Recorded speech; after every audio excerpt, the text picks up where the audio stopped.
পৰিচালকৰ মুখ্য কাৰ্যালয়ত মানকটা চাহ বাগিচাৰ সমূহ শ্ৰমিক ৰাইজৰ সহযোগত চাহী ছাত্ৰ সন্থাৰ তৰফৰ পৰা এক গণতান্ত্ৰিক প্ৰক্ৰিয়াৰে আন্দোলন কাৰ্যসূচী লোৱা হৈছে। ইয়াৰ এটাই দাবী যে যিগৰাকী ইয়াৰ পৰিচালক অমিত কুমাৰ চৌধুৰী তেখেতে শ্ৰমিকৰ বিশেষকৈ মহিলা শ্ৰমিকৰ অশালীন ব্যৱহাৰ কৰে।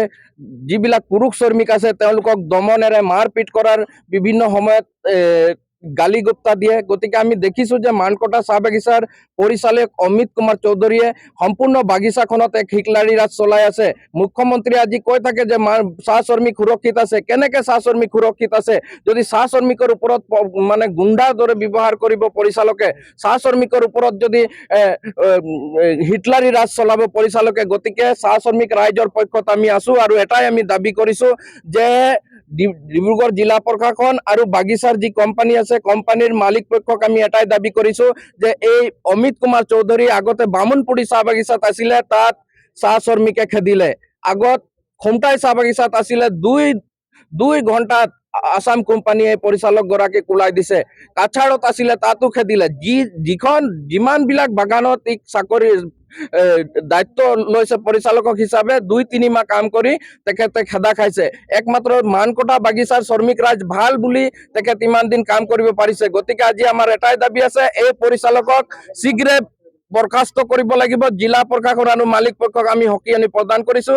অন্যথাই অনাগত দিনত যদি মানকটা চাহ বাগিচাত যদি কিবা অপ্ৰীতিকৰ পৰিস্থিতিৰ সৃষ্টি হয়, শ্ৰমিক ৰাইজে যদি অগণতান্ত্ৰিক হৈ মেনেজাৰৰ ওপৰত প্ৰহাৰ কৰে, তাৰ দায়ী কিন্তু চাহ শ্ৰমিক নহ'ব। এইটো আমি একদম মুকলিকে মিডিয়াৰ যোগেদি কৈ দিছোঁ। আৰু অতি শীঘ্ৰে এক সপ্তাহৰ ভিতৰত যদি এই পৰিচালকগৰাকীক যদি বৰখাস্ত কৰা নহয়, ইয়াত যদি বেলেগ এটা মেনেজাৰক ইয়াত যদি এপইণ্টমেণ্ট কৰা নহয়, তেন্তে এই আন্দোলন আৰু জোৰদাৰ হ'ব। আৰু শ্ৰমিক ৰাইজৰ যি সমস্যা আছে এই সমস্যা অতি শীঘ্ৰে সমাধান কৰিবৰ কাৰণে আমি দাবী জনাইছোঁ মালিক পক্ষক। কিয়নো দেখিলোঁ যে যেতিয়া ৰাষ্ট্ৰীয় ঘাইপথ গ'ল বহু কোটি টকা এই কোম্পানীয়ে লাভ কৰিলে, কিন্তু তাৰ সলনি শ্ৰমিক ৰাইজৰ এটাও কাম নকৰিলে। যেতিয়া ৰাষ্ট্ৰীয় ঘাইপথ গ'ল শ কোটি টকা এই কোম্পানীয়ে লাভ কৰিলে, কিন্তু শ্ৰমিক ৰাইজ আজিও গোলাম হৈ আছে। সেয়ে আমি দাবী কৰিছোঁ যে ৰাষ্ট্ৰীয় ঘাইপথত শ কোটি টকা এই কোম্পানীয়ে লাভ কৰিলে, কিন্তু শ্ৰমিক ৰাইজৰ এটা উন্নয়ন নকৰিলে।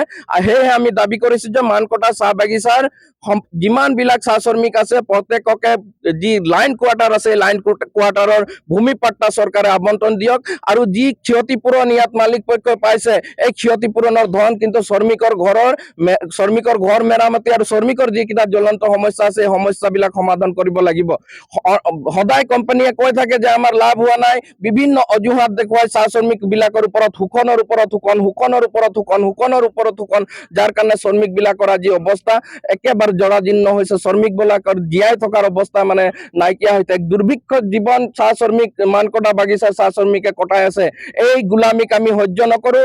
অসমৰ বিজেপি চৰকাৰকো আমি দাবী জনাইছোঁ যে যিবিলাক আমাৰ সমস্যা আছে মানকটাৰ এই সমস্যাসমূহ সমাধান কৰাৰ উপৰিও প্ৰত্যেকটা চাহ শ্ৰমিকক 2 কোঠালি ঘৰৰ পট্টা দিব লাগিব আৰু এই মেনেজাৰটোক ইয়াৰ পৰা অতি শীঘ্ৰে বৰখাস্ত কৰিব লাগিব।